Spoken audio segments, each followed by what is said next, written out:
Bismillahirrahmanirrahim. Assalamualaikum warahmatullahi wabarakatuh. Alhamdulillah anak-anak sehat-sehat kan ya. Kita dapat bertemu kembali pada pembelajaran kali ini.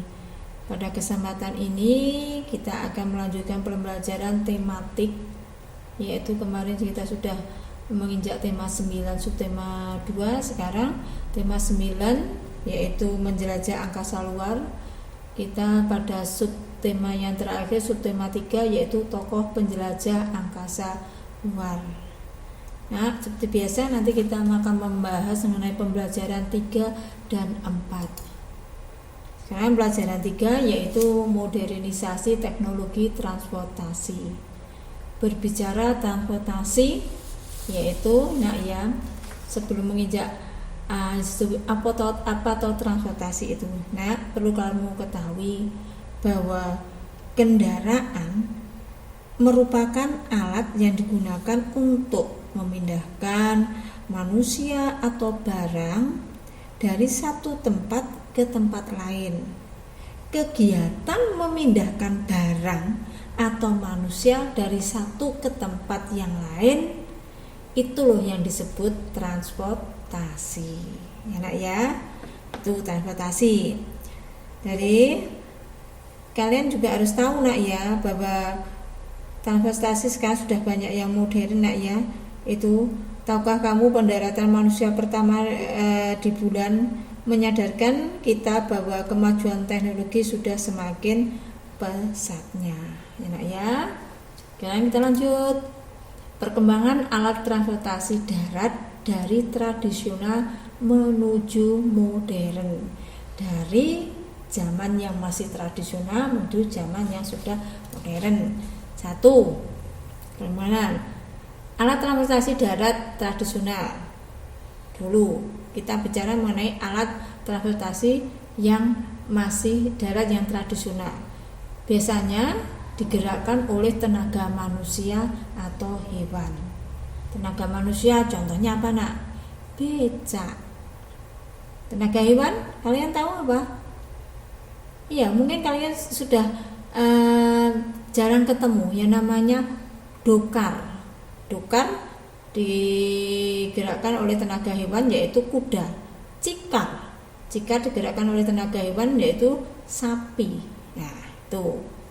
Terus 2 yaitu alat transportasi darat modern, umumnya digerakkan oleh mesin. Enak ya, mesin apa toh yang contohnya yang mesin itu kereta api, mobil, bis, ya nak ya, begitu. Nah, truk banyak sekali yang digerakkan oleh mesin yaitu alat transportasi darat modern. Sekarang dampak negatif perkembangan teknologi transportasi bagi kehidupan masyarakat. Dampak negatif nak ya. 1. Menimbulkan polusi udara atau suara. Ya, udara karena apa? Banyaknya istilahnya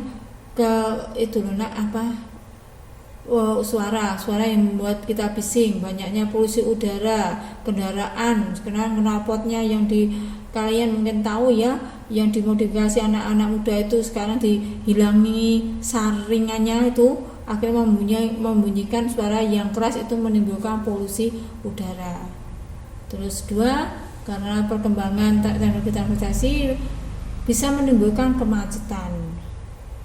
Banyak sekali kendaraan mobil, akhirnya setiap orang hampir semua itu memiliki mobil, akhirnya macet ya. Terus yang ketiga, berkurangnya area pertanian. Kenapa? Digunakan untuk fasilitas transportasi ya. Tuh. Terus yang keempat, tak kalah pentingnya, yaitu jumlah kecelakaan semakin meningkat ya. Kecelakaan semakin meningkat itu karena dampak negatif perkembangan teknologi transportasi. Sekarang dampak positifnya. Dampak positif perkembangan teknologi transportasi bagi kehidupan masyarakat. 1. Mempermudah dan mempercepat perjalanan. Dulu yang menggunakan becak mau ke pasar bisa mungkin 1 jam, sekarang menggunakan sepeda motor hanya 10 menit ya, lebih cepat. 2. Membantu pendistribusian berbagai jenis barang ya, mudah mendistribusikan ya, mengirim barang lebih cepat itu. Terus yang 3, jarak satu tempat ke tempat lain semakin dekat ya, tidak ada kata jauh, tidak ada kata capek karena semua digerakkan oleh mesin. 4. Biaya transportasi semakin murah. Dan yang terakhir yaitu waktu tempuh semakin cepat. Nah, sudah kita rasakan. Sekarang pembelajaran yang keempat, perkembangan alat transportasi air dan udara serta dampaknya. Nah, sarana transportasi air. Sarana transportasi air dapat digunakan di mana, Nak? Kalau yang sudah tahu di mana ya air? Di sungai, di danau, di selat ya, atau maupun di laut. Nah, sarana transportasi air tradisional itu digerakkan dengan tenaga manusia atau alam. Misalkan kalau digerakkan tenaga manusia itu apa? Itu loh, Nak, seperti kapal dayung itu yang menggunakan dayung itu tenaga manusia. Kapal layar itu yang menggunakan layar itu tenaga alam, itu digunakan menggunakan angin ya. Sarana transportasi tersebut mengalami perkembangan dari waktu ke waktu ya, Nak ya. Kalau sarana transportasi air modern digerakkan dengan mesin dan waktunya lebih cepat, lebih singkat ya, Nak ya. Yaitu manfaat modernisasi transportasi air. Biayanya relatif murah, memungkinkan menggunakan rute untuk mencapai daerah tujuan. Polusi yang dihasilkan rendah ya. Cocok untuk perjalanan jarak jauh. Terus cocok untuk jumlah muatan orang yang lebih banyak.